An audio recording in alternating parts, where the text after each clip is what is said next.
Crests are one of Silksong's most interesting collectibles because they completely change your combat style, in addition to giving you different gear slots to play around with. The Crest of Beast is one of the tougher ones to unlock, as you'll have to find and fight a difficult boss called the Savage Beastfly. So here's how to find it and beat it.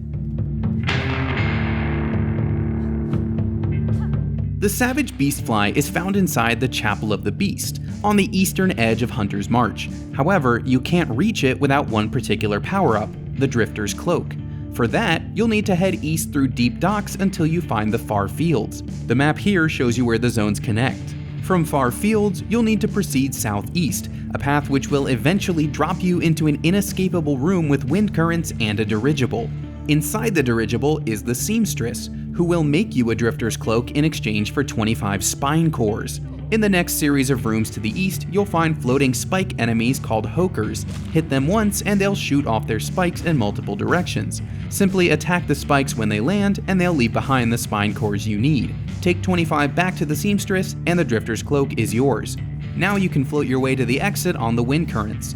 Fair warning, you'll face a boss called the Fourth Chorus on your way out. Return to Hunter's March and head to the tall central room. The best bench for your checkpoint is on the left side of the chamber as you float up. Don't sit down right away. There's a hidden switch beyond the left wall to turn off the booby trap. Once you save, drop to the lowest right-hand door in the tall room and proceed east. Over some gaps and past an enemy is another wind current you can ride up to the entrance of the Chapel of the Beast. Note that this is also your run-back path when you come back to try the boss fight again. But first, you'll need to navigate the obstacle course inside the chapel. It's straightforward, but it will challenge your floating and pogo platforming skills. There's a switch to open a shortcut back to the front door before facing the boss. Make sure you hit it. And now for the fight itself. The Savage Beastfly takes a lot of hits, but its attacks are fairly simple. It can charge across the room, and its trajectory depends on your own position. If you jump over the boss as it flies by, it will most likely fly high enough on the next attack that you can stay put on the ground. Get in some quick attacks as it goes by, and be careful not to jump too soon, as sometimes the fly tracks you before it actually starts the charge. The second attack is a body slam that can trigger up to 3 times in a row. Stand to the side as the fly comes crashing down, and take the opportunity to smack it every time it reaches your level. You can also create some space and heal up if you need to.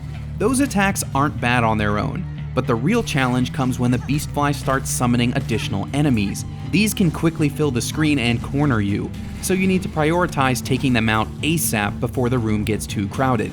On the plus side, the Beastfly's body slam will also destroy them, so you can use this to your advantage if you position yourself correctly.